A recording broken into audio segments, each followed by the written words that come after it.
L'autre aspect qu'on ne peut ne pas se poser également, c'est le fait que c'est la maladie de la pauvreté, c'est la maladie de la misère. Je rappelle donc, mon cher Christian, que Sassou Nguesso est à moins de 2 ans de sa promesse de faire émerger le Congo. Et donc, au lieu de l'émergence, on est en train de glisser dans l'extrême Eh bien, pauvreté. il avait promis, Sassou Nguesso avait promis l'émergence du pays. Au final, ce qui réussit, c'est l'émergence d'une Camorra avec tout ce que l'on va suivre par la suite. Une authentique Camorra au cœur de l'Afrique centrale, avec tout ce qui va avec. Puisque ce que l'on vit, c'est quoi, cher Christian? Objectivement, indiscutablement, et tout le monde le voit. C'est le crime, c'est le pillage, c'est les antivaleurs, c'est la dette, et tout cela de façon massive. On ne peut pas éviter de dire que Sassou Nguesso, c'est un porte-malheur, c'est un saint-misère, Pardon, vous dites, désolation. professeur? Il faut le reconnaître, Christian. Au bout de 40 ans, tout ce qu'il réussit à nous démontrer, à nous, disons, à montrer effectivement aux yeux du monde entier, c'est qu'il ne s'aime que cela. N'oublions pas, Christian, je ne veux pas déjà enchaîner sur d'autres problèmes, mais n'oublions pas qu'il a été reçu il y a un mois, disons, en Côte d'Ivoire. La leçon que lui a donnée Ouattara, c'est laquelle? On n'a pas besoin de 40 ans pour satisfaire les besoins animaux des citoyens. On n'a pas besoin de... Et ce que montre justement ce phénomène de d'eudolusie, dont inévitablement, puisqu'on a déjà les signes ailleurs, qui va s'étendre dans toutes les régions ou départements voisins, c'est que nos compatriotes vivent encore à l'état animal au bout de 40 ans d'exercice du pouvoir par M. Sassou Nguesso.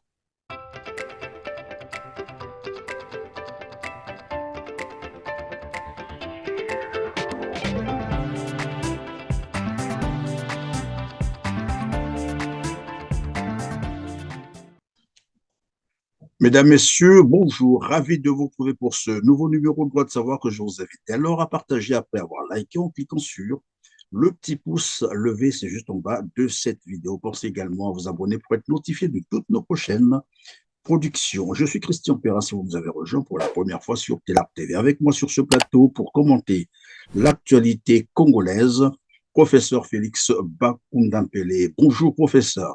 Bonjour Christian. Merci, vous êtes diplômé de Sciences Po, enseignant, chercheur, juriste, politologue, consultant et constitutionnaliste. En tout cas, merci de votre disponibilité. Nous allons donc commenter l'actualité congolaise en commençant par Dolisie, la troisième ville du Congo-Brazzaville frappée par une nouvelle épidémie, la chikunose. Plus de 1000 cas déclarés et plusieurs décès. Une semaine après l'annonce officielle par le gouvernement, aucune mesure efficace et rassurante pour les malades.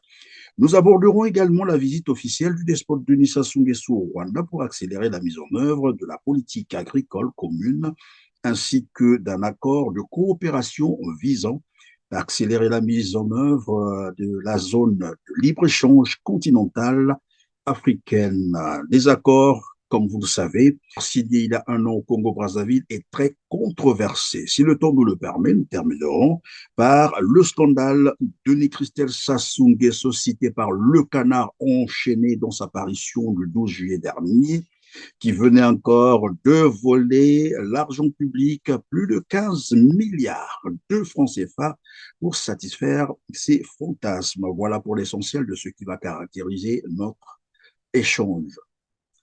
Depuis une semaine, disais-je, une nouvelle épidémie sévit au Congo-Brazzaville, la chikunose, très visiblement un indicateur de l'extrême pauvreté. Alors, quelle analyse en faites-vous, professeur, dans un pays pourtant très riche en ressources naturelles? Cher Christian, ce fait parle de lui-même à plusieurs égards. On ne peut pas objectivement aujourd'hui dire quelles sont les origines, qu'est-ce qu'il explique, pourquoi maintenant. Au moins, fait clair. C'est Et la d'autres misère. disent, par contre, ça arrive partout, il y a des épidémies partout dans le monde. Tout à fait, mais on ne peut pas ne pas se poser la question de savoir pourquoi à ce moment. On ne peut pas ne pas se poser cette question, c'est inévitable. Pourquoi pas il y a une année, pourquoi pas dans 2 ans et tout. Bon, donc voilà. Donc on peut, du point de vue scientifique, on ne peut pas éviter de contextualiser. Pourquoi là, pourquoi en ce moment? C'est inévitable. Objectivement, on doit se poser des questions. On ne peut que se poser des questions, c'est-à-dire des hypothèses. Il ne faut pas les éviter. Ça, c'est d'un point de vue scientifique. Autre aspect qu'on ne peut ne pas se poser également, c'est le fait que c'est la maladie de la pauvreté. C'est la maladie de la misère.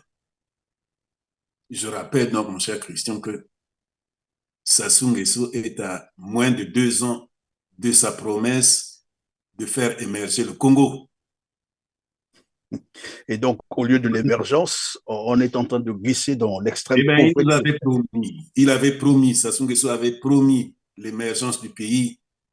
Au final, ce qui réussit, c'est l'émergence d'une Camorra avec tout ce que l'on va suivre par la suite. Une authentique Camorra au cœur de l'Afrique centrale, avec tout ce qui va avec. Puisque ce que l'on vit, c'est quoi, cher Christian? Objectivement, indiscutablement, et tout le monde le voit. C'est le crime, c'est le pillage, c'est les antivaleurs, c'est la dette, et tout cela de façon massive. On ne peut pas éviter de dire que Sassou Nguesso, c'est un porte-malheur, c'est un saint-misère, Pardon, vous dites, désolation. professeur? Il faut le reconnaître, Christian. Au bout de 40 ans, tout ce qu'il réussit à nous démontrer, à nous, disons, à montrer effectivement aux yeux du monde entier, c'est qu'il ne s'aime que cela. N'oublions pas, Christian, je ne veux pas déjà enchaîner sur d'autres problèmes, mais n'oublions pas qu'il a été reçu il y a un mois, disons, en Côte d'Ivoire. La leçon que lui a donnée Ouattara, c'est laquelle? On n'a pas besoin de 40 ans pour satisfaire les besoins animaux des citoyens. On n'a pas besoin de... Et ce que montre justement ce phénomène de d'eudolusie, dont inévitablement, puisqu'on a déjà les signes ailleurs, qui va s'étendre dans toutes les régions ou départements voisins, c'est que nos compatriotes vivent encore à l'état animal au bout de 40 ans d'exercice du pouvoir par M. Sassou Nguesso.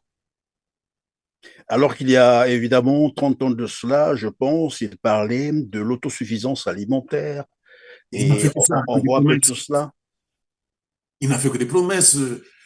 Honnêtement, Christian, il faut dire que nous autres, on est fatigués de dénoncer, de critiquer, de dénoncer les mêmes choses. On est un peu fatigué. Sauf qu'il ne se fatigue pas, disons, de commettre les mêmes forfaits. Est-ce qu'on peut parler de malédiction finalement? Je C'est le viens de le Congo qui est dire. maudit ou ce sont les dirigeants qui sont maudits? Je le répète, cher Christian. Du point de vue des valeurs dominantes chez nous, et au bout de 40 ans de pouvoir de M. Sassou Nguesso, il faut bien le dire, c'est un homme maudit. C'est un homme Jusque-là. maudit. Ah oui, il ne sème que le mal, il ne réussit que dans le mal. C'est-à-dire ce que je venais de souligner, le crime, le pillage, l'endettement, les antivaleurs. Et bien voilà. Donc voilà ce que résume ce fait de Dolisie. 40 ans de pouvoir. C'est-à-dire nous sommes dans quelques jours, on va, disons, fêter le 63e anniversaire de notre pays, pendant lesquels Sassou Nguesso aura gouverné 40 ans. Et on a cela. Il est fait par lui-même, disons, mon cher Christian.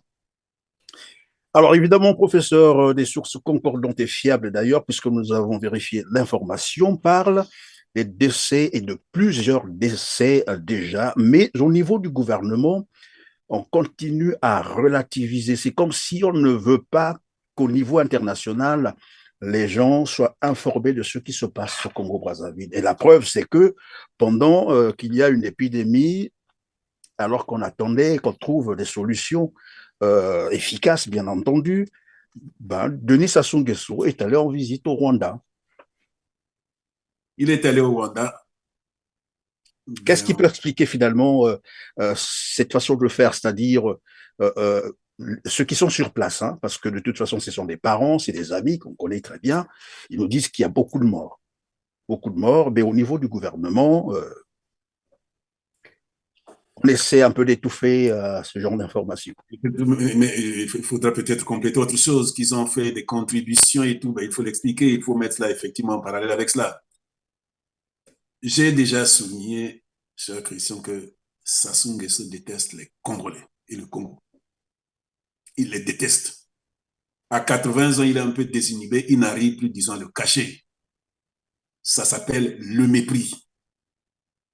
Est-ce que vous pouvez imaginer un seul instant que dans n'importe quel pays, quand on atteint déjà les 1000 morts, que, disons, le chef de l'État se dise, bon, j'ai d'autres occupations ailleurs et tout, ben voilà, qu'il va. Est-ce que l'on peut l'imaginer un seul instant?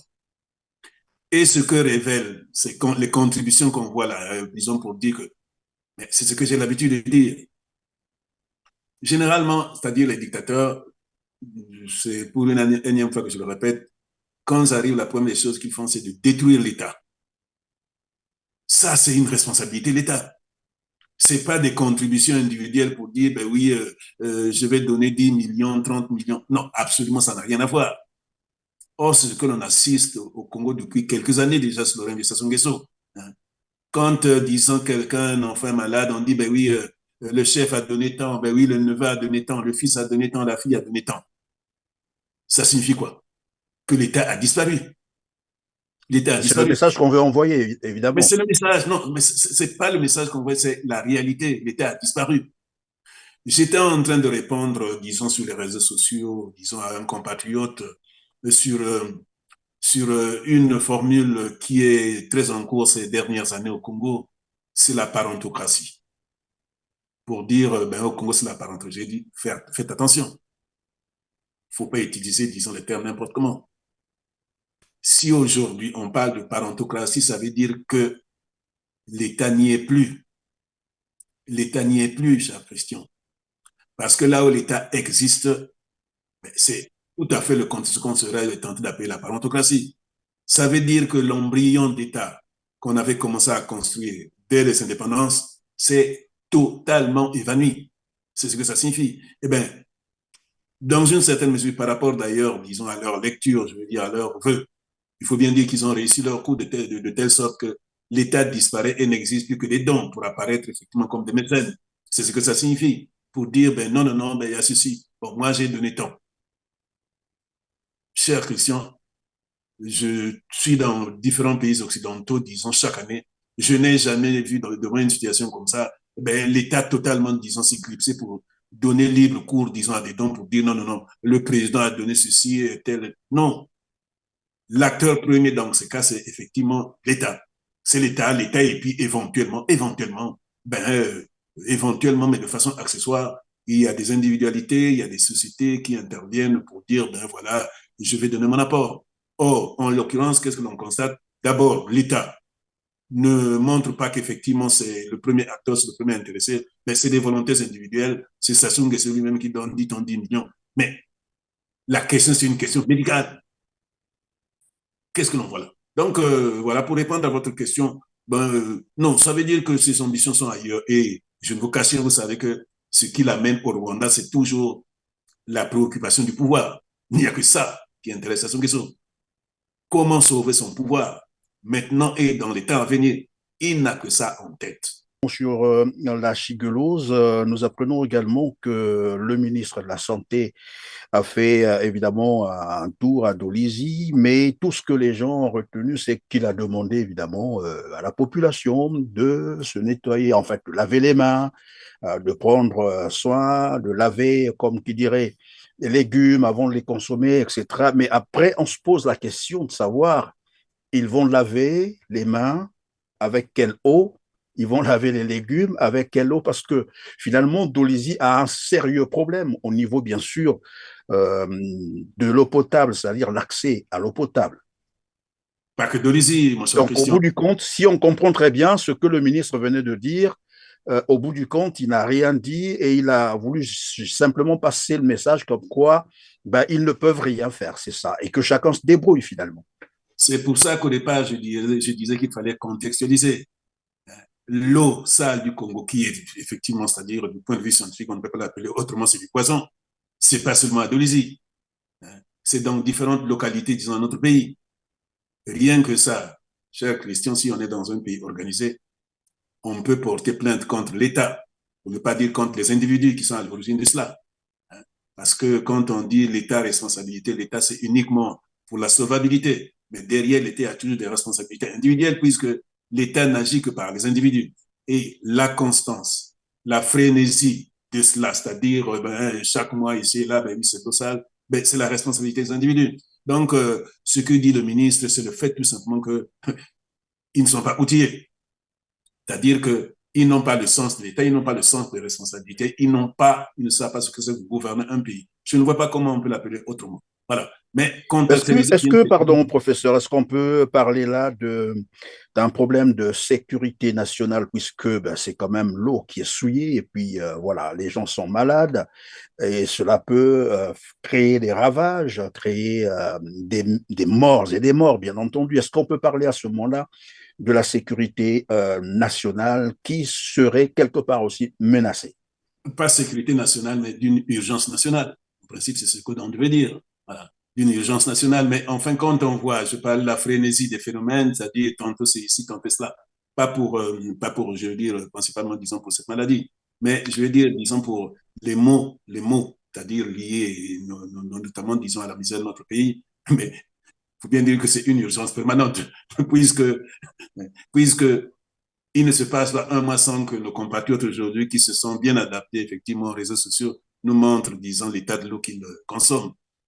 Voilà. Donc, non. Le Congo est à l'état animal. Au bout de 40 ans d'exercice du pouvoir de Sassou Nguesso, ce que l'on constate. Au bout de 40 ans, nous sommes à l'état animal. Voilà. Et honnêtement, si on était dans un pays sérieux, l'urgence nationale aurait été décrétée depuis le départ. Ne fût-ce que parce qu'il faut endiguer. Il faut endiguer le mal. Est-ce qu'il faudra attendre que, après deux visites, troisième ville de notre pays, on dit qu'il y a déjà, disons, des signaux à Pointe-Noire et même à Brazzaville. Nous avons été Alors, professeur, on édifiés. va passer au deuxième volet, notamment la visite du despote Denis Sassou Nguesso au Rwanda. À la veille donc de cette visite, il a fait adopter un accord d'exemption au Parlement congolais, accord qui permet désormais aux Rwandais de voyager vers le Congo sans visa à l'arrivée. Et nous disions tout à l'heure, alors qu'il y a une épidémie qui sévit au Congo, le despote s'est retrouvé au Rwanda. Et tout à l'heure, vous avez même interprété, voilà, ce voyage comme étant une forme, permettez le terme, d'irresponsabilité. Mais ici, évidemment, il arrive au Rwanda pour aller certainement renforcer sa coopération avec le Rwanda, sachant que ces accords ont été, je crois, dénoncés par la société civile, les qualifiant d'abord d'illégaux, mais en plus des accords qui ne sont jamais passés par le Parlement. Christian, on ne peut pas dire qu'on peut assimiler cela à une forme, disons, d'irresponsabilité. Non, c'est une responsabilité. Je rappelle qu'il y a moins d'un mois, il y a eu les événements en France liés à la disparition, à la mort du jeune Naël, c'est comme ça qu'on l'a appelé, du jeune Naël. Monsieur Macron, qui avait, disons, une visite de travail en Allemagne, l'a annulé pour dire qu'il ne peut plus aller en Allemagne. Il y avait combien de morts? Un seul. Quand il y a des centaines, mais on parle plus objectivement. À un moment où il y a au moins une dizaine de morts, tout président sérieux, tout individu, tout dirigeant sérieux se dirait que il met tout de côté, qu'il essaie de voir l'évolution de la situation. Est-ce qu'il faut attendre que justement ça s'élargisse pour qu'à ce moment-là, Et il ça se... sont des chiffres donnés officiellement par le gouvernement et généralement, c'est que pendant ce genre de crise, on ne donne pas les vrais C'est pour chiffres, ça on que je dis au essaye un moins. peu de... C'est pour ça que je dis au moins. Parce que nous-mêmes, nous savons comment fonctionnent, disons, les systèmes dictatoriaux, c'est toujours minimiser les chiffres, c'est toujours ainsi, mais on peut s'en tenir aux chiffres qu'ils donnent eux-mêmes, parce que c'est au moins un repère, c'est pour ça que je dis au moins. Mais tout individu sérieux aurait dit, écoutez, je mets tout, disons, je suspends tout le reste, on se focalise sur ça. Mais ça lui ressemble bien. Bon, donc, pour revenir effectivement, disons, Sur la visite, bien sûr, de Denis Sassou Nguesso au Rwanda. Je rappelle, chers Christian, que nous avions nous-mêmes, y compris moi-même, mais bon nombre d'autres compatriotes, nous avons discuté de cette affaire. Nous avions dit que les accords signés par M. Sassou Nguesso avec, disons, le gouvernement rwandais dans un cafouillage total étaient des accords illégaux. M. Sassou Nguesso persiste et signe pour dire qu'il se fiche pas mal de cela. Mais Christian, ce que l'on doit dire, c'est ceci. Pourquoi, disons, il en est à ce point, disons, à défier régulièrement le peuple, à défier, disons, le Congo et les Congolais? Je reviens encore à ce que j'ai déjà dit. M. Sassou Nguesso constate qu'il n'a pas de compte à rendre. Il n'a pas de compte à rendre. Il fait les choses comme il le veut. Et effectivement, en cela qu'il pèse. On assiste au cafouillage, disons, au lendemain de ces accords. Vous avez suivi comme moi, effectivement, le discours de Fiston. Le Fiston qui était interviewé par un journaliste local qui avait dit que c'est un bail amphithéotique. Je ne sais pas s'il sait ce que c'est que un bail. Tout à fait, oui, bien sûr. Un bail amphithéotique, c'est une concession. Donc, quand on disait que un bail amphithéotique, c'est une concession. En droit administratif, ça s'appelle une concession. Mais c'est la concession la plus mauvaise pour le pays, puisqu'il peut aller jusqu'à 99 ans. Il peut aller jusqu'à 99 ans. C'est celui qui est le plus défavorable donc à la collectivité. Voilà. Et ensuite, on a suivi M. Makosso, Premier ministre de Sassou Nguesso, dire que non, ben, c'était une société nationale, donc soumise, disons, au droit congolais. Voilà. Et en même temps, il y a l'accord qui disait, oui, c'est-à-dire qui n'avait pas prévu, effectivement, disons, de contentieux, disons, mais qui prévoyait des moyens, disons, de règlement différents qui sont tous sauf contentieux, c'est-à-dire que c'est la négociation, c'est la médiation, c'est l'arbitrage. Donc, rien sur le contentieux. Et donc, Christian, nous sommes là, disons, mais voilà, on a tellement répété cela. Bon, voilà. C'est-à-dire, nous avons là deux personnalités. Donc, il y a un caractère, disons, commun. C'est d'abord et avant tout, du point de vue politique, c'est des autocrates. La seule différence entre l'un et l'autre, c'est que M. Kagame a un sens, je vais dire, national. C'est-à-dire qu'il a une certaine considération pour, effectivement, disons, son peuple. C'est totalement le contraire pour M. Sassou Nguesso qui se fiche, disons, de son peuple. Voilà, c'est la différence. Donc, qu'il soit là entre les deux, effectivement, en train de se faire des petits cadeaux, de se faire des décorations, bon, ça ne devrait pas nous étonner. Par contre, ce qui devait nous inquiéter, c'est quoi? Et il y a un aspect que tu as souligné. Bon, tout le monde a quand même remarqué au niveau de l'Afrique centrale, mais pas que l'Afrique centrale, on voit aujourd'hui, disons, compris effectivement, disons, du côté Est, il y a quand même, disons, la tendance du pouvoir rwandais à l'hégémonie. Et il s'est montré très, très, très dynamique, disons, sous cet angle-là. On sait qu'aujourd'hui, effectivement, le pouvoir de Kagame, effectivement, caracole, disons, en Afrique centrale, pardon, en République centrafricaine, au Cameroun, aujourd'hui au Congo, nous voyons le grabuge. Et effectivement, c'est un euphémisme, disons, en RDC. Donc voilà, effectivement, la caractéristique, effectivement, de ce régime de M. Kagame. Si on devrait, disons, effacer le côté tout simplement africain, on dirait que c'est un régime impérialiste, c'est-à-dire qui bout dans toute la sous-région et au-delà pour tenter effectivement. Pourquoi? Tout le monde le connaît, je n'apprends rien.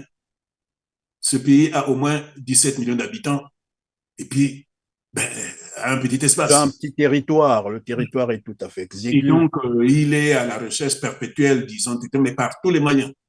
C'est également un pays qui n'est pas particulièrement muni au plan des ressources, mais qui vit des ressources, disons, des autres pays. Donc, voilà effectivement le danger par rapport à un pays comme le nôtre. C'est-à-dire que, premièrement, l'État a disparu. À côté d'un État bien assis, fort, comme celui du Rwanda, ce que nous risquons, c'est d'être avalés. Ce que nous risquons, c'est d'être effectivement, disons, inondés. Ce que nous risquons, c'est effectivement, je vais dire, disons, d'être en coulisses gouvernés par des forces qui ne sont pas des forces nationales. Et je pense que Est-ce toutes que les c'est une conditions. façon aussi de dire que finalement, Brazzaville n'a pas tiré des leçons sur ce qui se passe à l'est de la RDC? C'est curieux Comment, quand même. comment voulez-vous, cher Christian, que Brazza, que Sassou Nguesso tire les leçons, puisque justement ce qu'il veut, c'est sauvegarder son pouvoir. Il a effectivement tiré les leçons, mais les leçons contraires de ce que l'on serait tenté de penser. Oui, garder le pouvoir, on veut bien, mais c'est d'abord une visite, et vous l'avez probablement constaté, qui intervient dans un contexte où Kinshasa et Kigali sont vraiment, il y a une tension entre les deux capitales. Et savoir que le Congo-Brazzaville, disons Brazzaville, c'est la capitale la plus proche de Kinshasa, et pendant que le voisin a maille à partir avec Kigali, c'est à ce moment que Denis Sassou Nguesso va au Rwanda pour aller traiter ses accords, non Premièrement, pas pour aller rechercher les solutions, la paix entre Kigali et Kinshasa. Non, non, non, il va pour les accords sous prétexte agricole. J'ai déjà dit par le passé, Christian, que tout ce que nous vivons dans nos pays d'Afrique, c'est d'abord lié au fait que la question du pouvoir est au-dessus de tout le reste. Sinon, il n'y aurait pas tous ces problèmes que nous vivons principalement dans notre sous-région. Quand nous avons abordé la question de la RDC à l'occasion du voyage de monsieur Macron, j'avais dit, mais Christian, quelle est la position de l'Afrique par rapport à cette affaire, disons, du Rwanda avec la RDC? Quelle était la position des dirigeants d'Afrique centrale par rapport à cette question? Ça s'illustre là. On pouvait faire des hypothèses avant pour dire tout ceci, mais là c'est clair, c'est flagrant. Sassou Nguesso démontre que, je vais dire, la logique du pouvoir, la logique de la conservation du pouvoir est au-dessus de la stabilité de l'Afrique. C'est la leçon, là, on peut en tirer la leçon immédiate. Il sait clairement disons, la toxicité des relations, disons, qui existent entre la RDC et le Rwanda. Et des accords vous suivez certainement sur les réseaux sociaux, qu'il y a eu des acteurs privés de la RDC qui avaient dénoncé la relation de M. Sassou Nguesso avec M. Kagame pour dire qu'il était en train de prendre parti. Il avait un peu freiné, c'est-à-dire que pour voir tout, mais là, il va le confirmer. Et donc, qu'est-ce que ça veut dire? Ça veut dire que tout ce que nous déplorons pour dire nous manquons de stabilité, les problèmes dans la sous-région d'Afrique centrale sont tous des problèmes compliqués, disons, avec l'instabilité, et bon, voilà, bon, bref, qui, je vais dire, tire nos pays, puis, disons, toujours vers le bas. Monsieur Sassou Nguesso l'illustre. Hein. Il ne peut pas aller là-bas et ne pas se douter que non, il va effectivement jeter de l'huile au feu. Il ne peut pas ne pas le savoir. Évidemment, c'est la question que je voulais vous poser tout à l'heure, de savoir, diplomatiquement parlant, parce que nous savons qu'évidemment, les symboles, les signes ont leur sens.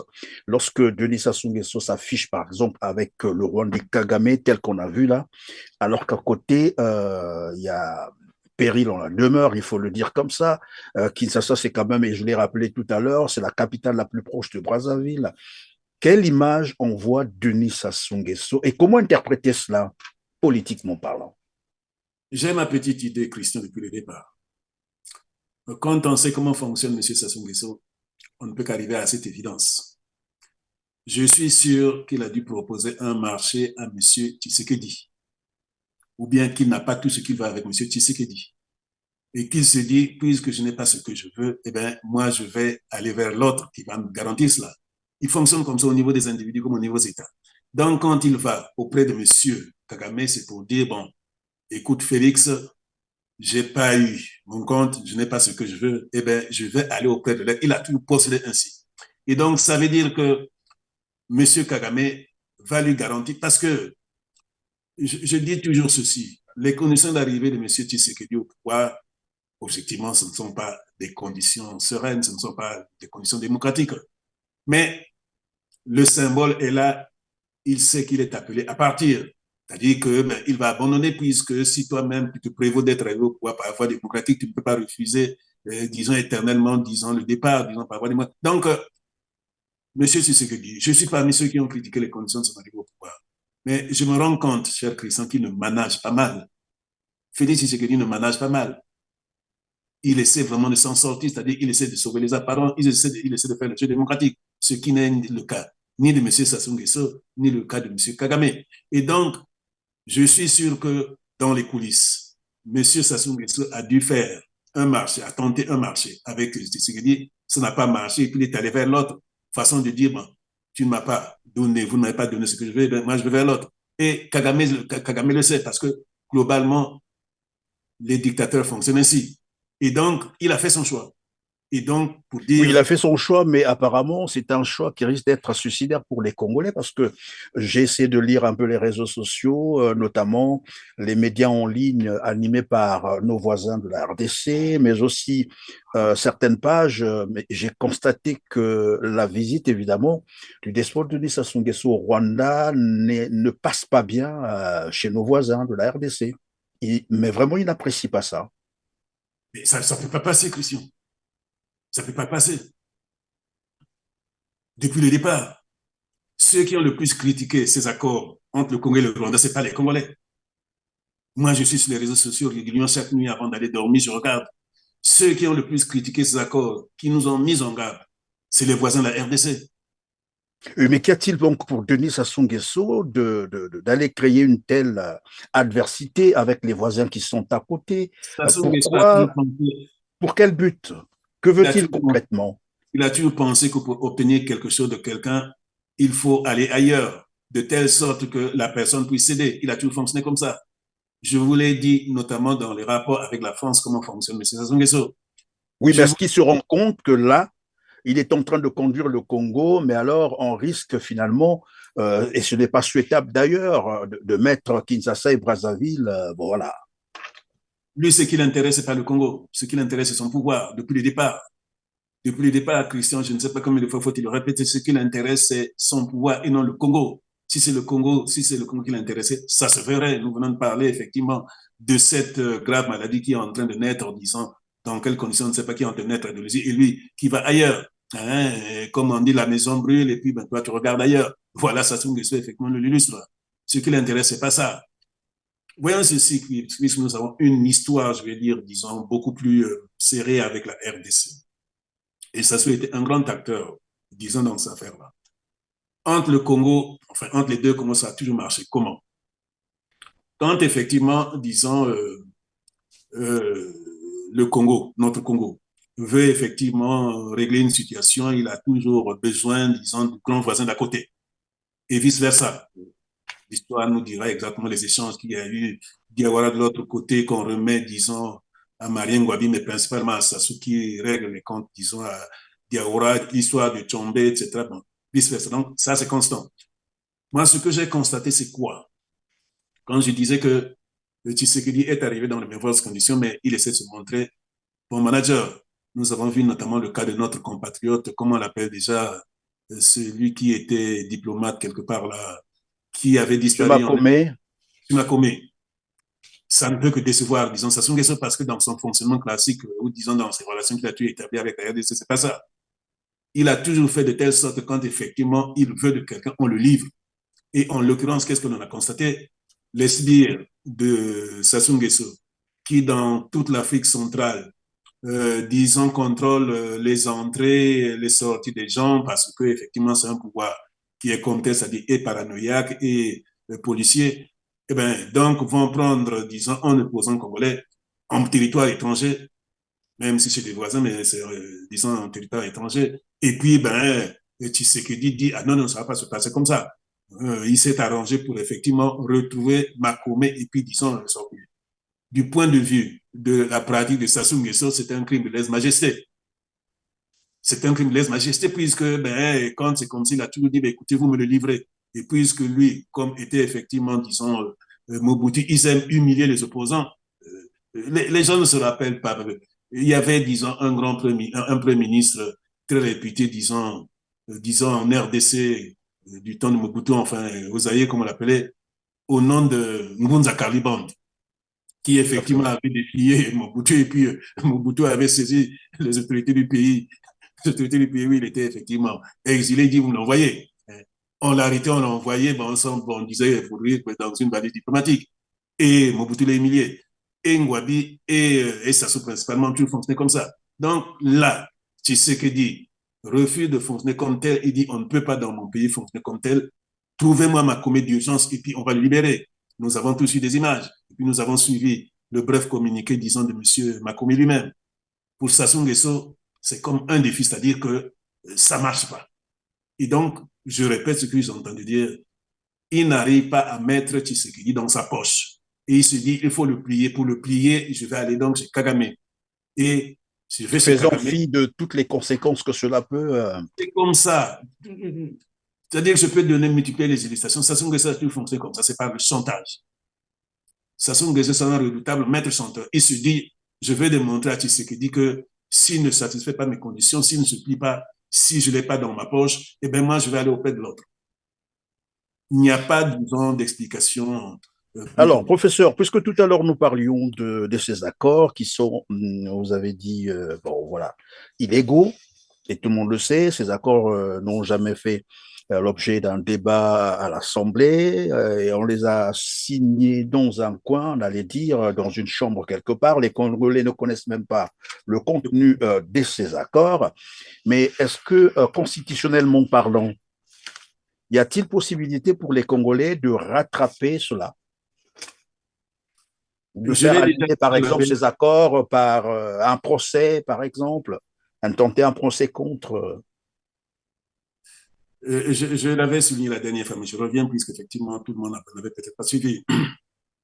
Ces accords illégaux et qui cèdent une partie, disons, qui concèdent une partie du territoire, disons, au Rwandais. Oui, Et que partie du selon la territoire national a été concédée, c'est pas normal comme ça. c'est pas d'équivoque, puisque je l'ai dit, puisque quand nous le disions, bon, c'est pour ça que je disais si le fils du despote, c'est ce qu'on appelle, disons, disons, un accord, disons, un contrat, disons, amphithéotique. Non, ça s'appelle une concession. Voilà, c'est une concession. Bon, donc, le bail l'amphithéose, c'est effectivement, disons, une concession. Et ça veut dire quoi? Ça veut dire qu'effectivement, selon, surtout que ça porte effectivement sur une partie du territoire, on aurait pu consulter le peuple, on aurait pu passer effectivement par le Parlement, c'est pas le cas. Donc, au niveau de l'illégalité, ça ne souffre pas d'équivoque. Maintenant, est-ce qu'on peut y revenir? Nous sommes en dictature. Hein.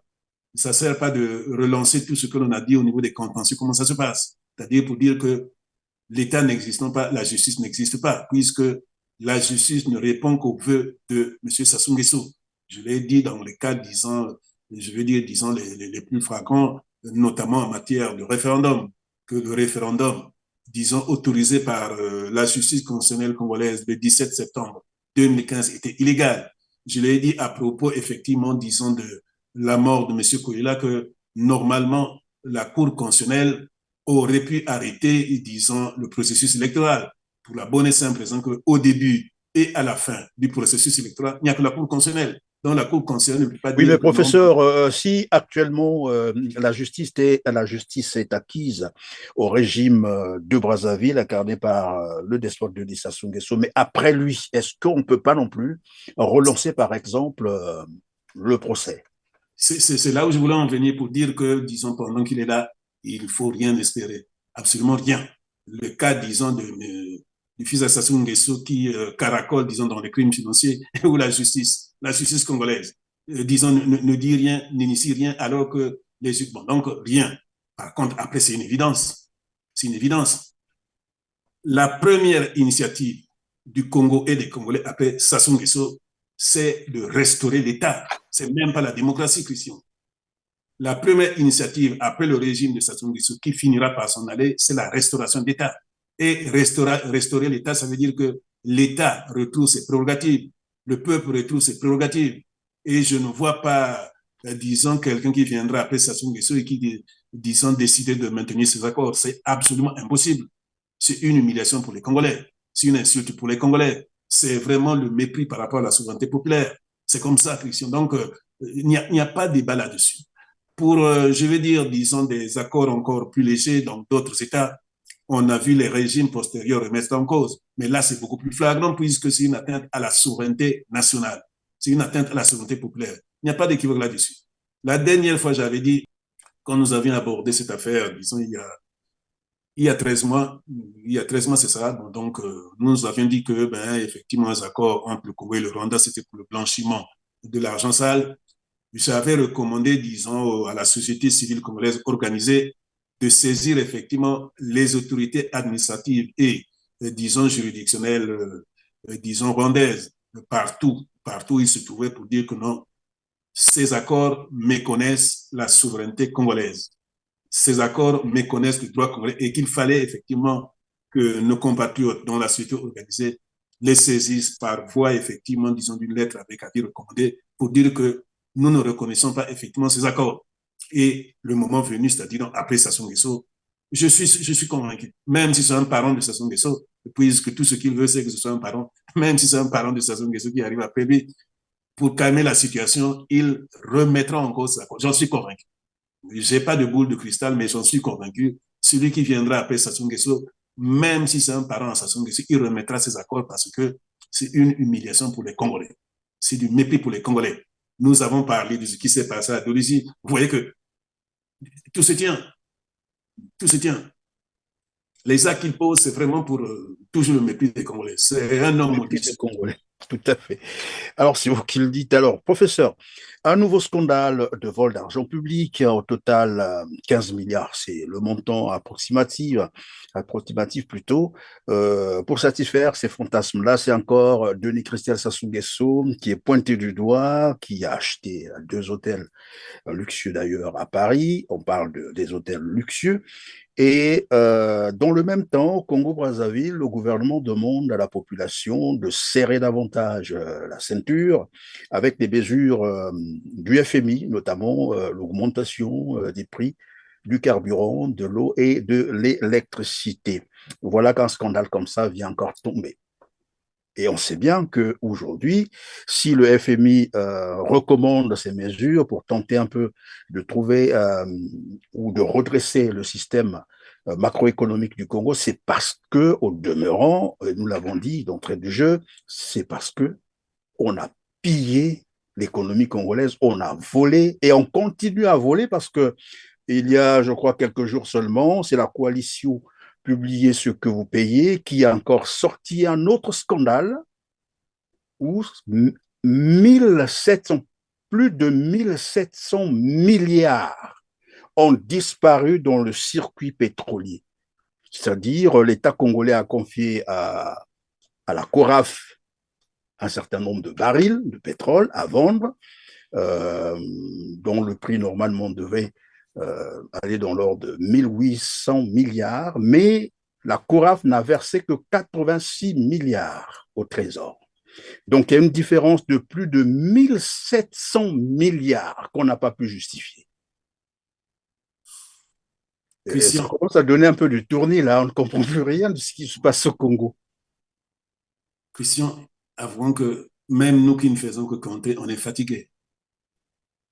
C'est frénétique. Il n'y a que ça. Si j'ai dit que C'est-à-dire, une on est maintenant dans la situation où ceux qui dénoncent se fatiguent, mais ceux qui volent là, ne se fatiguent pas, ils continuent à voler. C'est ça ce que j'ai semblé comprendre. persistent, ils ne font que ça. Quand j'ai dit que il avait promis aux Congolais quoi? Ben, écoutez, l'émergence, ben, au final, ce qu'il réussit, c'est l'émergence, disons, d'une Camorra, avec tout ce qui va avec. La Camorra, c'est le crime, c'est le fric, c'est la bamboula. Vous voyez que vous retrouvez tout cela. Avant Christian, qu'à un moment, on se rend compte que ces gens ont un mépris, je veux dire. Je ne sais pas si on peut trouver un mot plus fort, mais un mépris, je vais dire, disons, inédit. Je n'ai jamais vu ça à ce point-là. Certains, généralement, quand ils abordent la question sous l'angle, disons, sous l'angle psychologique, parlent toujours du réflexe du bris. C'est-à-dire que, en fait, ils sont devenus tellement sûrs d'eux que, ben oui, on ne peut rien. J'ai suivi, là, disons, dans une interview que vous avez passée auprès d'un compatriote, où on a montré effectivement, disons, les éléphants du PCT en train de chanter pour dire le PCT, disons, ça s'appelle effectivement, disons, le réflexe, disons, du bris, c'est-à-dire que nous sommes maintenant inatteignables. Vous ne pouvez rien contre nous. Nous y sommes et nous y restons. Voilà l'état dans lequel se trouve maintenant, disons, Sassou Nguesso et ses proches.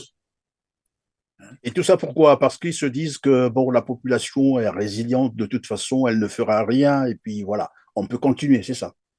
Ils prennent du plaisir dans le malheur de nos compatriotes. Ils prennent du plaisir, véritablement du plaisir entre nous. Parce que moi, j'ai l'habitude de dire, Christian, on n'avait pas besoin, je veux dire, disons, de tout ce qui a été fait des demandes ailleurs, c'est-à-dire l'argent. Quand vous regardez Christian, et c'est la énième fois que je le répète, le Congo a les moyens pour satisfaire les besoins de tous les Congolais. Mhm. Sassou Nguesso pouvait piller, et le cas que vous venez de l'illustre, pouvait piller la moitié, je dis bien la moitié des ressources du Congo et puis donner l'autre moitié aux Congolais pour que les Congolais soient heureux. Rappelons que nous ne sommes que 5 petits millions d'habitants. Les Congolais aiment dire, y compris nos voisins d'à côté, qui sont nombreux chez nous. Donc, il y en a pour tous. Qu'est-ce qui peut expliquer que M. Sassou Nguesso ne se dise pas, ne fût-ce que parce que c'est un fou du pouvoir, ne fût-ce que parce qu'il ne peut pas remettre le pouvoir aux Congolais, pourquoi il ne dit pas, je prends la moitié, surtout qu'il en a déjà énormément, et je donne la moitié aux Congolais.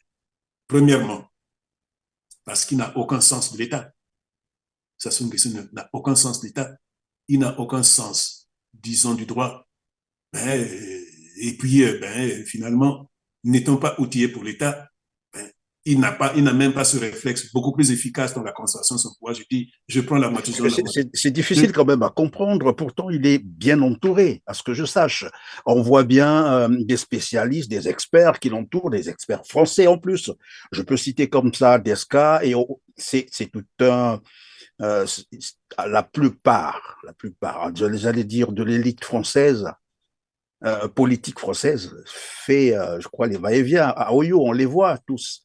Hein, le directeur de la Banque Lazare, il va, Desca et les autres. C'est quand même des experts qui l'entourent. Qu'est-ce qui peut expliquer que ces derniers ne peuvent pas donner les bons conseils? Qu'est-ce qui se passe? Rationaliser son comportement pour dire, puisque vous voulez le pouvoir, la meilleure façon de garder le pouvoir le plus longtemps, c'est de faire ceci. Mais il faut également y ajouter l'élite congolaise. Il y a l'élite congolaise bien formée. Moi, la plupart des gens qui sont autour de M. Sassou Nguesso, c'est des amis. Dans le scandale révélé par Révélation, on a même cité Manuel Valls, on a cité beaucoup de gens, et tout ce monde-là défile à Oyo. Qu'est-ce qu'ils vont chercher à Oyo finalement? Juste de l'argent et non pas lui donner des conseils pour dire mais si et tente de faire ceci, faire cela, non. Parce que M. Sassou Nguesso, c'est un caron. M. Sassou Nguesso, c'est un caron. C'est une maladie, disons, cher Christian. C'est une maladie, c'est une pathologie. Comment peut-il aimer à ce point le pouvoir et ne pas se donner les moyens de le conserver depuis longtemps? Comment?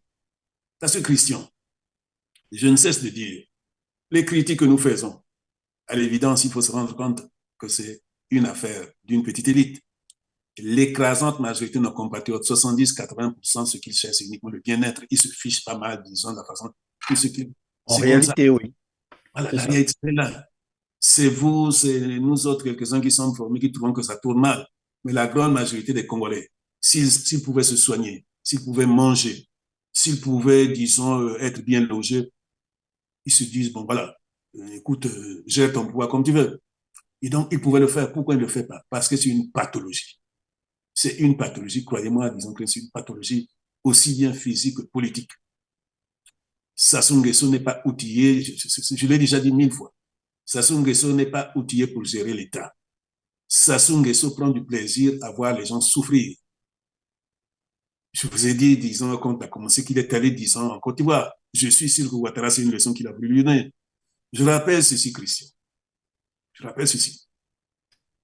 Sous le régime qui a été renversé, Ouattara était vice-directeur, disons, du Fonds monétaire international. Ouattara accompagnait M. Kandessu, qui était venu féliciter le pouvoir de M. Lissouba. Ouattara l'accompagnait. Donc, quand effectivement... Il a dû rapporter ça à Sassou aussi pour lui dire, ben attends, qu'est-ce que toi tu fais alors que l'autre... Comment veut-il qu'il ne sache pas? Comment veut-il qu'il ne lui dise pas? Ou bien qu'il ne lui dise pas de façon implicite? Je suis convaincu que dans la démonstration que nous avons vue là, disons à Abidjan, pardon, j'allais dire qu'on est Ouattara a voulu dire, mais on n'a pas besoin de 40 ans pour satisfaire les besoins animaux des citoyens. Parce que quand M. Kandessu vient féliciter M. Lissouba pour dire enfin, le Congolais retrouve la voie, disons, du progrès. Le Congolais retrouve la voie, c'est-à-dire que bon, nous étions encore disons, dans des difficultés, mais qu'on avait réussi à rationaliser. On avait réussi à rationaliser. Monsieur Kandessu, le directeur général du Fonds monétaire, s'est déplacé et derrière lui, il y avait M. Ouattara. Donc, M. Ouattara connaît bien la situation du Congo. M. Ouattara savait que, tel que l'on était là, le Congo était encore en train de tirer le diable par la queue. Mais premièrement, on payait maintenant régulièrement les salaires. On était, disons, en train de voir... On était solvable aussi au niveau international, c'est ça? On était solvable au niveau international. Qu'il y a de l'argent, disons, qui devait rentrer, disons, l'année qui suivait sur, effectivement, les accords de pétrole. Parce que, rappelons-le, les gens ne le disent jamais. Quand M. Lissouba arrive, eh bien, tout est hypothéqué pendant 5 ans, comme par hasard.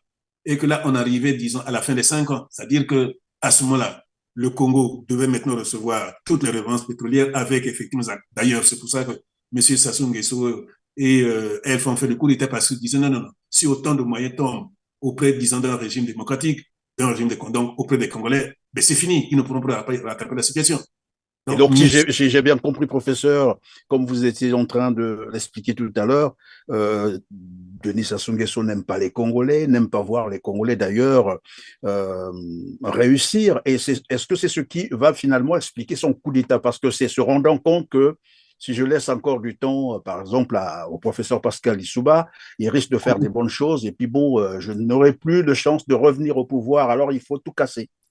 au-delà de Pascal Lissouba, c'est au Congo, parce que faut bien le rappeler, disons, Christian. C'est les Congolais qui ont mis, disons, Lissouba au Pascal pouvoir. Lissouba, oui. C'est ça, il faut le souligner. Les accords que signent, disons, les nouveaux accords de partage de production, ce n'est pas une création de M. Lissouba. C'est la conférence nationale qui l'a décidé. C'est la conférence nationale. Donc, il n'a fait que mettre cela, disons, effectivement, en œuvre. Donc, et Elf, mais principalement Sassou, effectivement, disons, dans ses pathologies, se rendant compte que le Congo risque enfin d'avoir ce que je n'ai jamais réussi à leur donner, c'est dire qu'il faut arrêter cette affaire. Lissouba n'a été qu'un bouc émissaire. Lissouba n'a été qu'un alibi. Le but, c'était d'éviter que, ben voilà, pour moi, ça ne s'ouvre pas l'équivoque. Pourtant, les partisans de Denis Sassou Nguesso continuent à clamer jusqu'aujourd'hui, à crier que bon, c'était pour sauver la démocratie. Ben on est là. Voilà la démocratie. Voilà la démocratie. Est-ce qu'en dehors, disons, des Congolais, on a déjà vu, disons, une autorité, disons, ailleurs dire que le Congo est en démocratie? Combien de pays, disons, démocratiques dans le monde, y compris la France, et qui l'a soutenu dans son arrivée, les autorités françaises qui l'ont soutenu, ont déjà dit que le Congo est un pays démocratique. Et curieusement, ils sont nombreux à dire que ça n'a pas été, c'était pas un coup d'État, Non, c'était une façon de ils viennent sauver se sauver la auprès, ils viennent se sauver démocratie, auprès de M. voilà. Sassou Nguesso. Ils viennent se sauver auprès de M. Sassou Nguesso. Mais ils n'ont jamais pris le risque de dire que le Congo de Sassou Nguesso est une démocratie. Parce qu'ils ont un petit honneur à défendre. Parce qu'ils savent qu'ils auraient effectivement, c'est-à-dire qu'ils se fichent peut-être de la vie, disons, des Africains ou des Congolais, mais ils savent que dans leur propre pays, les médias les rattraperaient. Qu'ils ne peuvent pas dire quelque part que non, le Congo, disons, de Sassou Nguesso est un pays démocratique. C'est ça. Donc, Christian, le problème, c'est lui-là. M. Sassou Nguesso prend du plaisir dans le malheur des Congolais. Je le répète, ce monsieur est un homme maudit qui ne réussit que dans le mal, que dans le crime, que dans le pillage, que dans les antivaleurs, que dans le mensonge. Voilà. Il ne sème que la désolation, il ne sème que, disons, la misère. Nous en sommes là. Comment peut-on expliquer qu'au bout de 40 ans, tu n'as pas réussi à assurer les besoins animaux auprès de tes compatriotes et puis tu vas, Ouattara, au bout de 10, 11 ans, tu demandes, voilà ce que j'ai fait. Le Congo, rappelons-le, est plus riche que la Côte d'Ivoire. Le Congo, pour le moment, enfin, je dis potentiellement, est plus riche que la Côte d'Ivoire. Mais la Côte d'Ivoire, c'est-à-dire Ouattara, a fait en quelques 11, 12 ans ce que Sassou Nguesso n'a pas réussi à faire. Même pas le 1 millième, disons, en 40 ans d'exercice du pouvoir. Comment Malgré peut-on... tout l'argent qu'il a eu, malheureusement. Eh bien, écoutez, notre compatriote, M. Makossou, qui est expert, disons, dans la chose, a montré. Mais enfin, je veux dire, il n'était pas besoin d'être expert dans cela pour savoir que, enfin, la dernière fois, je l'avais dit, que M. Sassou Nguesso, c'est un kleptocrate. M. Sassou Nguesso peut mourir 1000 fois, revenir sur terre et retrouver cet argent. Donc, Christian, bon, objectivement, il peut mourir 1000 fois, revenir sur terre et retrouver cet argent si on ne le lui ravit pas. Si les pays étrangers les a planqués, ne le prennent pas parce que c'est toujours comme ça que ça se passe. Alors, pourquoi ce comportement foncièrement irrationnel? Pourquoi? Et c'est la question qu'on va poser. Pourquoi avoir fait donc ce coup d'État? Pourquoi avoir fait ce coup d'État militaire avec tous les dégâts qu'on connaît, puisqu'on parle même de près de 400 000 morts? Pourquoi avoir fait ce coup d'État pour aujourd'hui servir les Congolais une misère extrême finalement? Ne fût-ce que dans ce qui l'emballe, je l'ai dit, ne fût-ce que dans ce qui l'emballe, puis ce qui l'emballe, c'est le pouvoir, c'est la conservation du pouvoir. Il se donnait les meilleurs moyens pour le conserver le plus longtemps en servant un peu, en donnant un peu aux Congolais. C'est-à-dire que dans l'objectif qui l'emballe, depuis, je vais dire, son bas âge, puisqu'il y pense depuis toujours, eh ben, rien ne l'arrête. Ne fût-ce que dans cette logique, eh ben, il valait mieux de prendre la moitié et puis de donner la moitié aux Congolais, puisqu'il y en a tellement. Eh bien, il fait totalement le contraire. Comment peut-on expliquer le comportement de quelqu'un qui prend des décisions qui vont à l'encontre de sa propre ambition? Comment peut-on l'appeler si ce n'est pas une pathologie?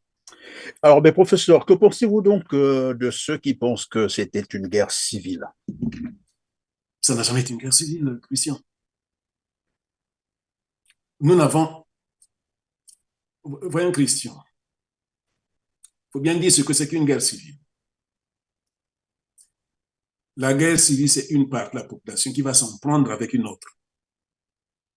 C'est ça qu'on appelle une guerre civile. Ce qui aurait pu ressembler un peu à une guerre civile, c'est ce qu'on a connu en 59, encore que là, ben, ça s'est vite arrêté, c'est 59. Mais quand on voit tout ce qui se passe au Congo depuis l'indépendance, je le répète, c'est des guerres de pouvoir. C'est des guerres de pouvoir. C'est des guerres de pouvoir et, Christian, c'est une question très importante. Généralement, quand on me la pose, bon, je me dis comment m'y prendre parce que ben, si on se lance effectivement sur une longue question. Je dis ceci, Christian. Depuis l'indépendance, le Congo fonctionne par des alibis. C'est-à-dire qu'il y a eu l'alibi de l'indépendance. Au fond, c'est une question de pouvoir qui se posait. C'est-à-dire que l'élite, quand effectivement ça a commencé à bouger au niveau africain de façon générale, donc y compris l'élite congolaise, s'est dit c'est l'occasion de jamais s'emparer du pouvoir. Et d'ailleurs, on trouve dans les événements de 59 toujours ce même phénomène du pouvoir. Et Oui, quand on arrive effectivement à l'indépendance, ben, ça se confirme bel et bien que d'abord et avant tout, c'est une affaire de pouvoir, puisque aucun ne dit le contraire. Le pouvoir issu de 60, c'était un pouvoir néocolonial, c'est-à-dire qu'il remplissait toutes les conditions. Personne ne peut dire le contraire. Moi, je suis dans la lecture, disons, la littérature politique congolaise écrite par les Congolais et par les étrangers. Le pouvoir congolais de 59, c'est-à-dire le pouvoir de M. Yulou, y compris les autres pouvoirs d'Afrique francophone, était le pouvoir néocolonial, pour la bonne et simple raison que aucun pouvoir qui n'était pas néocolonial ne pouvait survivre, disons, au régime de De Gaulle.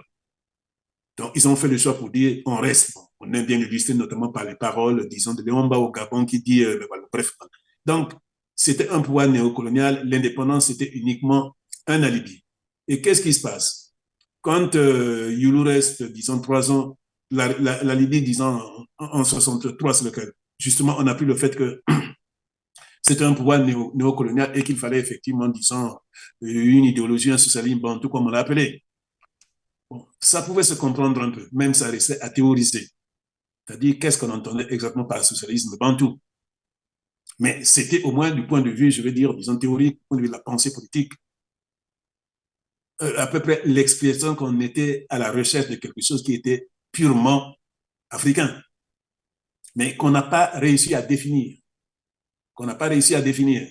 Et c'est justement, je vais dire, disons, cette difficulté à le définir, à dire exactement qu'est-ce qu'on entendait par socialisme bantou, qui va servir de prétexte aux militaires, c'est-à-dire avec Marien Ngouabi, pour dire que non, non, non, nous, ce n'est pas le socialisme bantou, c'est le socialisme scientifique. Vous voyez, qu'il y a eu donc l'alibi de l'indépendance, il y a eu l'alibi, disons, de l'africanisme ou de l'africanisation, et puis il y a eu l'alibi, disons, du socialisme scientifique.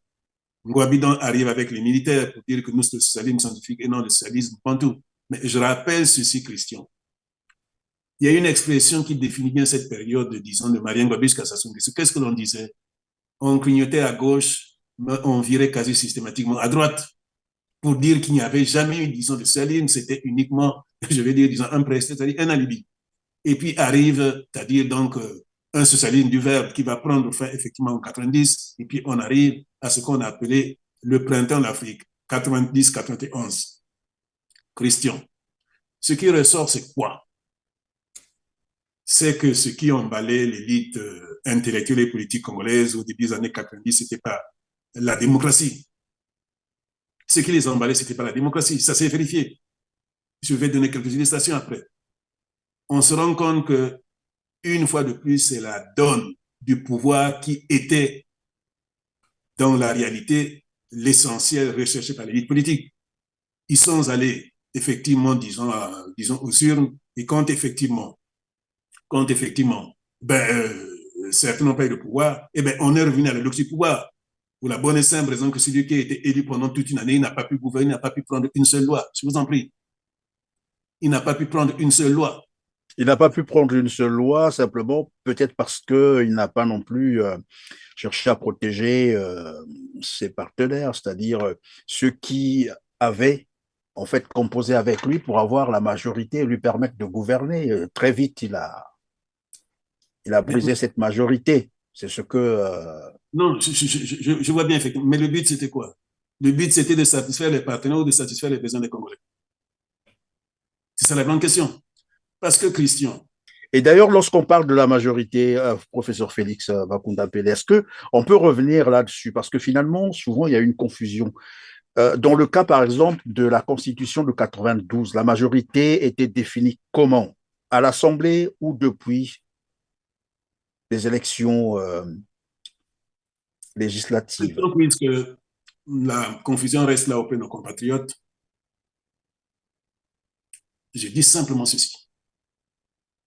Aucun constitutionnaliste, je dis bien aucun constitutionnaliste, ne dira le contraire de ce que j'ai déjà dit. Moi, je dis toujours compatriotes, j'ai encore entendu, hein, mon cher ami, mon frérot, disons Amédée Konga revenir sur ça pour dire que non, Lissouba avait violé la Constitution, un peu l'image de ce que me dit monsieur Boao.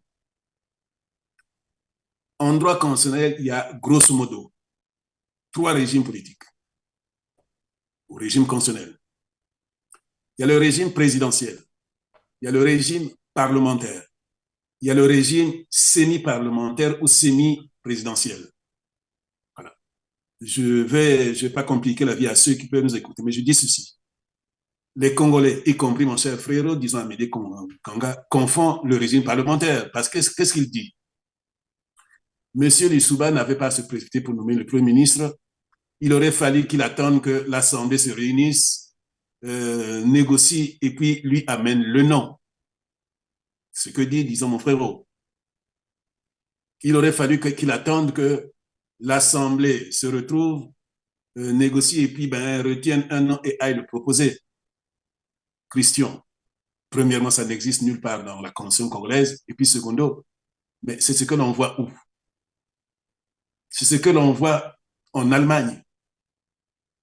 C'est ce que l'on voit en Israël. C'est ce que l'on voit, disons, en Belgique. C'est ce que l'on voit en Italie. Mais quand vous regardez tous ces régimes, personne ne peut dire qu'elle est donnée du président allemand, du président, disons, israélien. C'est des régimes parlementaires, c'est-à-dire que les citoyens de ces pays ne vont élire au niveau national que les députés. Vous m'entendez? Dans tous ces pays que je viens de citer où l'Assemblée se réunit, retient un an et puis va le présenter au président, le président, c'est-à-dire qui est honorifique. Eh Et bien, donc, le dans le président cas est du élu. Congo, par exemple, c'était quel régime et la majorité était définie comment? Au niveau du Congo, c'est le régime français et tout le monde le sait, puisqu'on a calqué le modèle présidentiel, le modèle constitutionnel français. Où la majorité se définit depuis les urnes. Depuis les urnes, pour une raison simple qui ne souffre pas d'équivoque. Si le peuple va élire le président, si le peuple va élire le président, parce qu'effectivement, dans le régime français, au contraire de tout ce que je viens de citer, le peuple ne va pas élire le président. En Israël, en Allemagne, c'est les mêmes parlementaires, les seuls élus au niveau national qui élisent le président. Or, dans le système français que le Congolais, disons, a adopté, c'est le peuple qui va élire le président. Donc, si le peuple élit le président et élit également les députés, et que les députés vont décider que non, non, non, nous t'enlevons les pouvoirs. C'est-à-dire que puisque le président dans le système français comme le système congolais gouverne, le président gouverne. Dans les autres pays, le président ne gouverne pas, il est symbolique. Donc, si le peuple va élire le président de la République pour gouverner et que les parlementaires se réunissent pour dire non, nous ne te donnons pas la possibilité de gouverner, c'est nous formons notre majorité à l'intérieur, tu ne dois pas gouverner. C'est-à-dire que puisque s'ils n'ont pas de premier ministre, c'est lui qui gouverne. Alors, à quoi ça sert l'élection du président de la République? Je ne sais pas si je suis clair. Tout à fait. Si le peuple va élire le président de la République, c'est pour gouverner. Et si les parlementaires à l'intérieur décident de rafistoler un système pour dire c'est nous qui allons gouverner, c'est nous qui sommes le Premier ministre, mais le président ne gouverne plus. C'est aussi simple que cela. Donc, dans le système qui est en gros unique, que, du moins, disons, il y a par exemple, on peut prendre le cas, disons, des pays latino-américains qui ont essayé de prendre le modèle, mais je veux dire le système que la plupart, pour ne pas dire tous les pays francophones d'Afrique ont adopté, la majorité se définit par les urnes. C'est-à-dire que quand le peuple va élire un président, il va également, en général, lui donner les moyens de gouverner ou bien va essayer d'équilibrer. Mais ce n'est pas aux parlementaires de dire que non, monsieur le président, ben, on ne t'autorise pas de gouverner, tu n'as pas de premier ministre. Ça veut dire automatiquement que l'élection du président de la République n'a plus aucun sens. Or, l'élection la plus prestigieuse, c'est celle du président de la République, c'est pas celle des députés, tout le monde le sait. C'est aussi simple que ça. Donc, sur ça, ce qui est ressorti, c'est quoi? C'est que finalement, puisque c'est de là que tout est parti, que le Congolais était plus emballé par le pouvoir que par la démocratie. Parce que honnêtement, quand on est démocrate, vous allez lire un président et que vous restez dans un pays pendant une année, je dis bien une année, il y a un blocage, ça veut dire que vous intéressez ailleurs. Vous venez vous-même de me poser la question. Il fallait satisfaire les partenaires. Mais le but d'un président de la République, ce n'est pas de satisfaire les partenaires. Le but d'un président de la République, c'est de satisfaire les besoins des citoyens, pas de satisfaire les besoins des partenaires qui l'ont élu, disons qui l'ont accompagné. Et j'ajoute une illustration, mon cher. Bon. Nous voyons tout ce qui se passe en France. Est-ce que quand, disons, monsieur François Bayrou, en 2012, demande de voter pour monsieur Hollande, il demande de voter au deuxième tour, est-ce que monsieur Hollande lui doit quelque chose? Absolument rien. Hollande ne doit rien. Disons, Bayrou demande d'aller voter pour lui, mais ça ne veut pas dire qu'effectivement, il y a quelque chose qu'il lui doit. Quand disons, Christian, en 81, disons, monsieur François Mitterrand est élu, et que pour une fois, ils ont pu s'accorder pour effectivement éviter le risque de perdre encore que la gauche ne perde le pouvoir. Les communistes l'accompagnent. Les communistes l'accompagnent pour effectivement être élus. Ils demandent de marcher, demandent de voter pour Mitterrand en 81. En 83, effectivement, en raison des difficultés économiques, il y a ce qu'on appelle en France le virage à droite, le virage libéral. Les communistes se retirent. Est-ce que les communistes ont dit non, non, non, nos députés ne sont plus dans la majorité, bon, nous sommes maintenant. Non. La même chose quand vous voyez là, quand Hollande est arrivé, disons en 2012, là. C'est-à-dire que les écologistes sont partis. Mais les députés n'ont pas dit que non, nous virons maintenant avec la droite pour avoir la majorité. C'est impossible.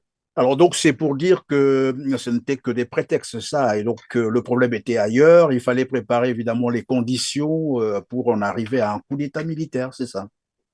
La démocratie, y compris pendant cette période, n'était qu'un prétexte. Le but que voulait, c'est-à-dire l'objectif visé par les différents acteurs politiques, c'était le pouvoir. Et quand ils n'ont pas eu le pouvoir, ils ont dit on casse la chose. Je vais vous donner une illustration que les gens ne connaissent pas ou ont oublié.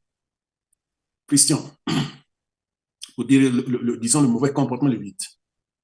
Est-ce que les gens savent qui était le maître d'œuvre de la Constitution du 15 mars 1992? C'est-à-dire qui était ministre de la Justice? Dites-le nous alors. C'est M. Mbemba, Martin Mbemba. Martin Mbemba, qui était ministre de la Justice, qui a appelé celui qui était mon responsable pédagogique, M. Makonzi, pour dire ben, écoutez, je vous nomme président de la commission constitutionnelle en 92. Est-ce que les gens savent qui était le maître d'œuvre de la Constitution de SACE de 2002? C'est le même, Maître Mbemba. Et je vais vous raconter une anecdote. Parce que ce cas il illustre très bien. Je suis appelé par un organisme pour préparer, disons, un rapport sur la question, la question urbaine. Donc, c'était à Beyrouth. Nous sommes en mai 99. Et le même organisme me demande donc de donner un nom pour qu'il puisse inviter quelques-uns de mes collègues de Brazzaville. Bon, celui qui va arriver, c'est le ministre de la Justice, Maître Mbemba. Vous m'entendez bien. Et donc, finalement, on se retrouve, moi, je pars, ils sont venus, donc, c'est des billets collectés, donc on se retrouve dans le même avion, et quand on arrive là-bas, on est reçu le soir du jour, on est arrivé, donc, à l'ambassade de France, au consulat de France. Et on est là avec quelques compatriotes africains, il y avait notamment, disons, M. Maurice Kanto, l'opposant camerounais, que je connais, disons, depuis 89, justement. Donc, et puis, il y avait Diongo Sissoko, le futur Premier ministre, ancien ministre du Travail sous Moussa Traoré, qui va devenir le Premier ministre, disons, malien, quand M. Diakounda avait été, disons, tabassé. Voilà, donc et puis il y avait un collègue qui aujourd'hui, avec M. Sassou Nguesso, secrétaire général du gouvernement depuis 2002. Et donc, qu'est-ce qui se passe? Monsieur Mbemba nous dit, voilà, nous devons nous retrouver entre nous, Africains. On est un peu embarrassé parce que c'était, disons, une petite soirée où ben, tu causes avec un tel. Et donc, le lendemain, il a pu effectivement réussir son coup pour que nous retrouvions en tant qu'Africains. Qu'est-ce qu'il dit? On ne parlait pas des affaires africaines très nettement. Mais en fait, on a senti que c'était une question qui l'embêtait, qui tenait à le dire. Mais personne n'était prêt. Et il dit ceci. Moi également, j'étais opposé à l'abrogation de la Constitution de 1992. Donc, quand Sassou est arrivé, on lui a dit, il ne faut vraiment pas abroger cette Constitution. Il est ministre de la Justice, hein, donc 89. Tout le monde peut vérifier. Et donc, on est un peu embêté, parce qu'on se dit, mais enfin, c'est vous qui avez été le maître de la Constitution de 1992. Et bon, vous dites cela. Bon, ce qui est, je vais dire plus que tout ce qui est les juristes, effectivement, on est un peu embêté. Et qu'est-ce qui se passe?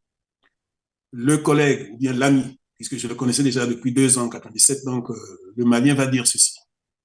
Au moment où je l'accompagne vers sa chambre, puisque là on était, ben, les conférences, tout se déroulait, disons, au même lieu. Il me dit, mais Félix, dites-moi un peu. Mais Maître Mbemba, ce n'est pas celui qui était, disons, au procès de Klaus Barbie. Je dis, oui, c'est lui. Mais j'avais entendu qu'il avait été ministre de la Justice sous M. Milongo, le premier ministre de la Transition, parce qu'il également avait connu la transition. Je dis, oui, mais je ne comprends pas.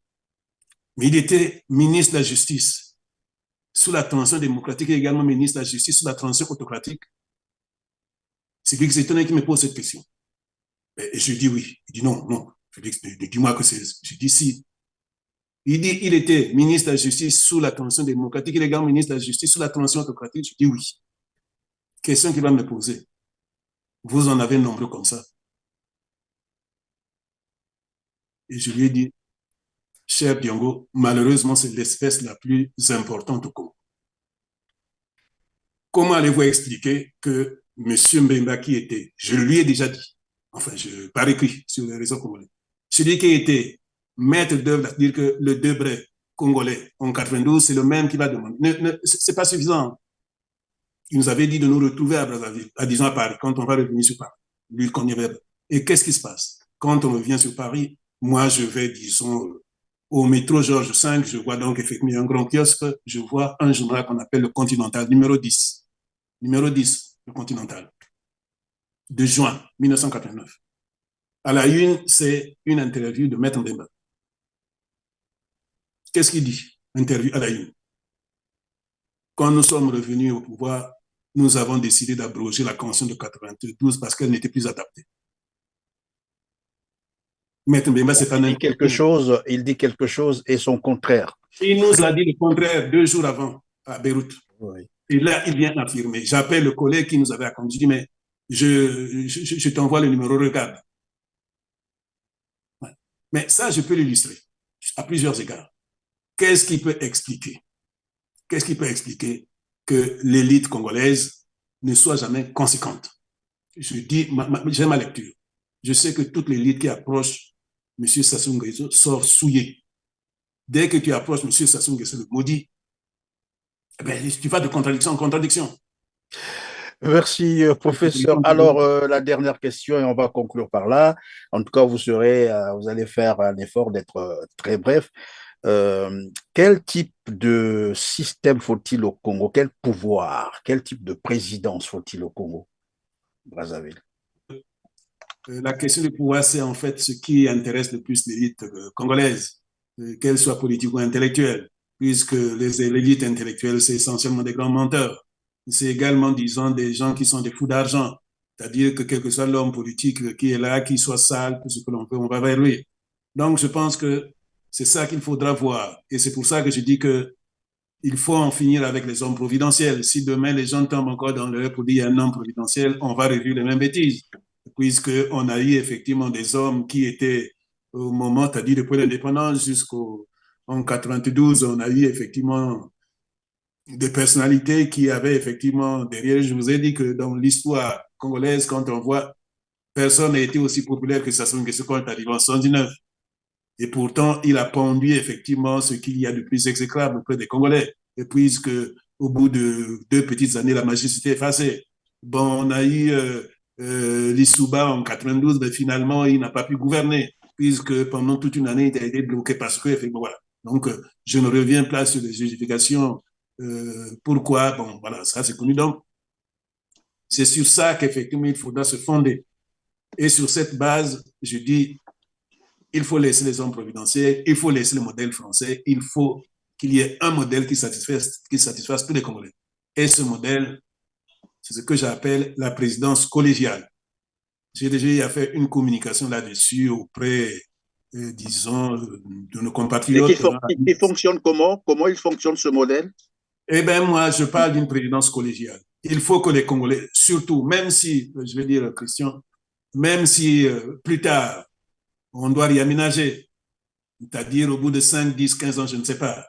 Mais je pense que dans l'état actuel du Congo, c'est-à-dire dans l'état est bousillé, où les gens en perdent les repères, où l'élite n'est que dans le pillage, c'est-à-dire qu'empoisonnés ou disons souillés par Sassou Nguesso, ils ont aujourd'hui toute l'élite congolaise est minée par les mots, disons, de leur joker. L'élite congolaise n'est qu'à la recherche des postes, n'est qu'à la recherche, disons, du fric. Pour le poste et le fric, un intellectuel congolais vous présente toute sa famille pieds et mains liés. Voilà où est-ce qu'on en est. Ils en sont là. Donc, de ce point de vue, il n'y a plus, disons, à se dire qu'il y a une élite sérieuse. Non, l'élite congolaise est pourrie, c'est moi qui vous le dis. Je connais la grande majorité de ceux qui travaillent avec Sassou Nguesso. Ils sont pourris. Pour de l'argent, ben, écoutez, ils se fichent de tout. Vous savez, je vous rappelle, Christian, les États-Unis ont fait un rapport sur le Congo en 2017. En 2017. Donc, ce rapport, vous savez qu'est-ce qu'ils disent? Et c'est certainement lié à l'ambassadrice américaine qui est au Congo pendant cette période, disons, des prétendues élections de 2016, que le drame du Congo, c'est que l'élite intellectuelle congolaise n'a qu'un seul objectif, être conseiller du ministre ou bien être ministre. Que la seule ambition de l'élite intellectuelle congolaise se limite à cela. Et ça se voit. Et c'est vrai puisque nous le disons tous. Donc, de ce point de vue, si ailleurs on a l'habitude de dire que c'est à l'élite, effectivement, disons, de construire. Non, l'élite congolaise, on n'est plus capable de construire. Si aujourd'hui, ben, votre cher Félix est ministre et tout, et qu'il ne répond pas à cela, y compris auprès de sa famille, il devient un homme à battre. Il devient un homme à battre. On dira qu'il n'est pas sérieux parce qu'il n'est pas capable de nous donner ce que les autres ont donné à leur famille. Voilà où est-ce qu'on en est. Donc, de ce point de vue, il faut qu'il y ait une présidence collégiale. La présidence collégiale, c'est quoi? J'essaie toujours de dire, le modèle qui s'y approche un peu, c'est le modèle suisse. L'État, disons, la présidence fonctionne en gros comme un conseil d'administration. Donc, à part des grands regroupements, on peut procéder par une division, on dit par cadre. Les gens vont élire, donc, disons, ce qu'on appelle un président dans 4 groupes, 3 groupes, tout ce que l'on veut. Ça, on ne peut pas arrêter de façon définie. Et ça va former effectivement un groupe, de telle sorte que les grandes mesures pour remettre l'État en place soient effectivement représentées, je veux dire, disons, par les ressortissants, disons, de ceux qui les ont élus, hein, qui soient effectivement les représentants de ceux qui les ont élus. Je ne sais pas si je suis clair. Si, par exemple, on divise le Congo par 4 ou par 3, je dis 3, par exemple, parce que là, je vais prendre les pôles de ceux qui ont dirigé ce pays. On va, par exemple, prendre le pôle, et peut-être on peut lier avec un autre département ou région. On prend le pôle pays du Niari, on prend le pôle Nord. Vous voyez, donc on peut diviser par 3, par 4. Et que de façon séparée, ils élisent un président. Ces présidents vont se retrouver dans un groupe. C'est cela qu'on va appeler donc la présidence collégiale. De telle sorte que les mesures salvatrices, les mesures, disons, initiatrices de l'État, les mesures, effectivement, disons, les plus graves, moi, je ne cesse de dire, la difficulté à laquelle s'est heurté l'Issouba, c'est principalement celle-là. Comment quelqu'un qui est lié avec tous les dossiers qui n'a pas traité la Cour nationale, par exemple, le dossier des biens mal acquis. Aujourd'hui, vous voyez, Christian, les biens mal acquis, ce n'est plus comme la période où l'Issouba est arrivé, c'était 1000 milliards. Oui. Les biens mal acquis aujourd'hui, c'est des dizaines de milliers de milliards, vous le savez. Quelle que soit la personne, je prends l'hypothèse, les gens ont l'habitude de parler Mokoko. Si Mokoko est élu président, si Mokoko ne respecte pas les droits, disons, des centenaires, nous avons une camarade. Mokoko sera abattu. Ces gens utilisent tous les moyens pour l'abattre s'ils ne respectent pas cela. Donc, vous voyez comment est-ce qu'on sacrifierait encore des personnes. Donc, il n'y a pas d'homme providentiel. Il faut que ce soit une équipe. Cette équipe va prendre les grandes mesures que, ben, écoutez, quand Milongo a essayé de prendre tout de suite, l'armée est ressortie. L'armée est ressortie puisque changer 92 pour avoir voulu soit modifier l'armée, disons réformer l'armée, soit effectivement prendre les mesures à propos du pétrole, Milongo s'est arrêté à cela. Quand Lissouba arrive à essayer de prendre la même chose, il s'est arrêté à cela parce qu'il était seul. Alors que si c'était une équipe collégiale, ils auraient pu le prendre. Donc, je prends la question des biens mal acquis, qui aujourd'hui, c'est des milliers de milliards. Bon, vous prenez la question, disons, des crimes. Vous prenez la question, disons, de la rationalisation de l'administration, c'est-à-dire rééquilibrer l'administration. Vous prenez la question de l'égalité des territoires. Aujourd'hui, les questions sont 10 fois plus compliquées que quand Lissouba est arrivé. Quel est le dirigeant qui peut régler ces problèmes? Il n'y en a aucun. Donc, si vous élisez un président, vous préférez un président, eh bien, c'est fini. C'est fini. C'est-à-dire, au bout d'un, 2 ans, ben, écoutez, on retombe dans la situation. Donc, voilà ce que je propose. Le reste, ben, je pourrais effectivement définir plus tard. Mais le modèle que je propose, c'est celui-là. Il faut une présidence collégiale, c'est-à-dire une équipe de telle sorte que toutes nos collectivités soient représentées, soient soutenues par les bases qui les ont effectivement, disons, élues, de telle sorte qu'effectivement, quand on bouscule, eh bien, celui qui arrive aura effectivement sur le dos toutes les collectivités, puisque toutes les collectivités auront participé de façon effective à la formation, disons, de cette, je ne parle pas d'exécutif, mais de présidence collégiale. Voilà en gros. Le reste, effectivement, je peux définir. Voilà, c'est la fin de cette émission. Merci, professeur Félix Bankunda Pelé, d'avoir commenté l'actualité congolaise avec nous. Merci d'avoir été disponible pour nous et pour nos téléspectateurs. Je rappelle que vous êtes diplômé de Sciences Po, enseignant, chercheur, juriste et politologue, consultant constitutionnaliste. En tout cas, merci d'avoir encore été avec nous sur Teler TV. À vous aussi, mesdames, messieurs, merci de nous avoir suivis. J'espère que vous n'avez pas oublié de cliquer sur le petit pouce en l'air, c'est juste en bas de cette vidéo. Partagez au maximum cette émission pour nous aider évidemment à parfaire notre référencement. Pensez également à vous abonner si vous n'avez pas encore fait pour être prévenu de toutes nos prochaines productions. Mais je souhaiterais également vous lire. Dites-nous en commentaire ce que vous pensez de cette émission. On se dit au revoir et à très bientôt. Merci.